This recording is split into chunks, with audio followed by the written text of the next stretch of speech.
Thank you for joining me again. Just remember, this is a secret. And as you open the book, the first thing you will see is this page giving you a warning that you really shouldn't read any further. But I decided not to do as I was told. And this is what it said to me. Good. Now I know I can trust you. You're curious, you're brave, as you're not afraid to lead a life of crime.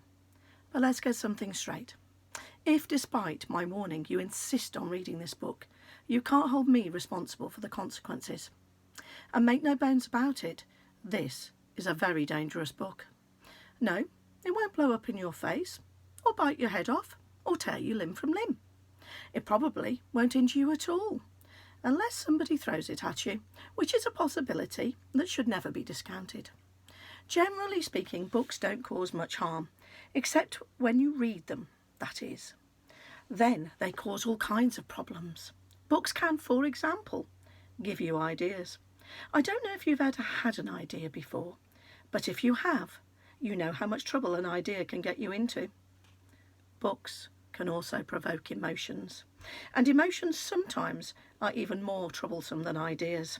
Emotions have led people to do all sorts of things they regret later, like, throwing a book at somebody else. But the main reason this book is so dangerous is that it contains a secret, a big secret. It's funny the way secrets work. If you don't know about a secret, it doesn't bother you. You go about your business without a care in the world. La, la, la, you sing. Everything's fine and dandy. Maybe you don't actually sing, la, la, la, but you know what I mean. But as soon as you hear about the secret, it starts to nag at you. What is this secret, you wonder? Why am I not supposed to know about it? Why is it so important? Suddenly, you're dying to know what the secret is. You beg, you plead, you threaten, you cajole, you promise never to tell anybody else. You try anything and everything. You dip into the secret keeper's belongings. You pull his or her hair. And then, when that doesn't work, you pull your own. Not knowing a secret is just about the worst thing in the world. No, I can think of one thing worse. Knowing a secret. Read on if you must. But remember, I've warned you. Chapter 1. I'll share it with you. This is what Chapter 1 says. I agree. It's not the most normal of chapters.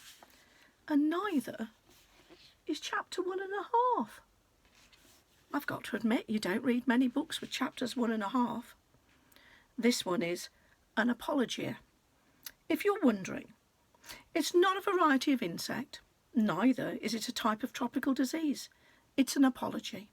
In other words, it's not worth the paper it's written on. So Chapter 1.5. I'm sorry, I couldn't let you read Chapter 1. That was where you would have learned the names of the characters in this story.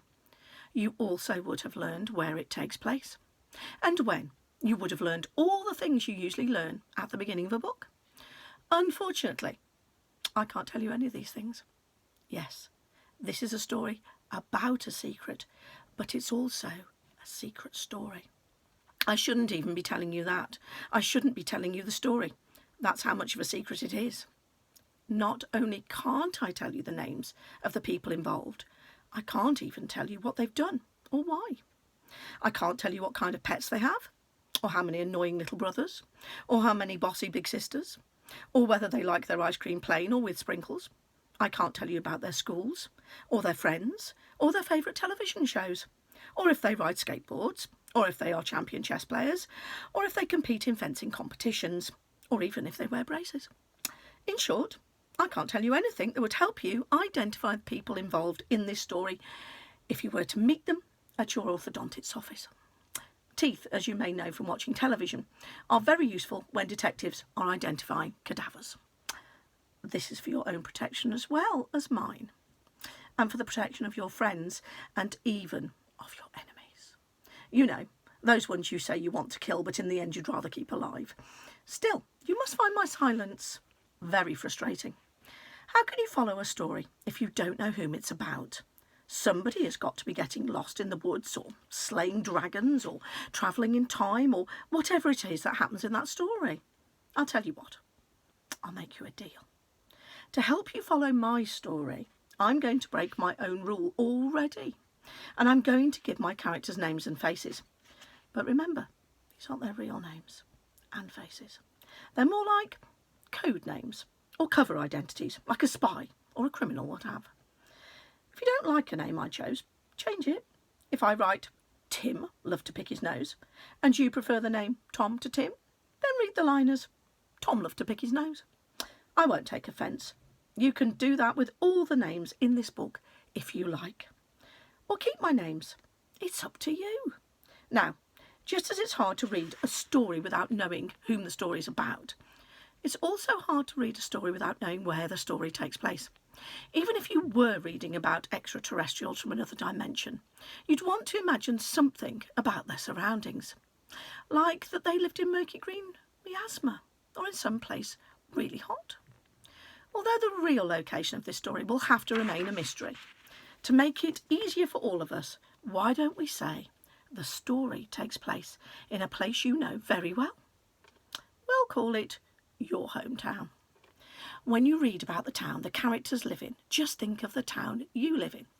Is the town big or little, by the sea or by a lake? Or is your town all asphalt and shopping malls? You tell me. When you read about the character's school, think of your school. Is it in an old one-room schoolhouse or a bunch of double-wide mobile homes? You decide. When they go home, imagine they live on your street. Maybe even in a house right across from yours. Who knows? Maybe your street is where the story really takes place. I wouldn't tell you if it was, but I couldn't tell you for certain that it's not. In return for all the freedom I'm giving you, I ask only one favour. If I ever slip and reveal something I shouldn't, and I will, please forget what I've said as soon as possible. In fact, when you're reading this book, it's a good idea to forget everything you read as soon as you read it. If you're one of those people who can read with their eyes closed, I urge you to do so. And if you're blind and reading this in Braille, keep your hands off the page. Why do I write under such awful circumstances? Wouldn't it be better to scrap this book altogether and do something else? Oh, I could give you all kinds of reasons. I could tell you that I write this book so we'll all learn from the mistakes of others. I could tell you that, as dangerous as writing this book is, it would be even more dangerous not to write it. But the real reason is nothing so glorious. It's very simple. I can't keep a secret. Never could. I hope you have better luck.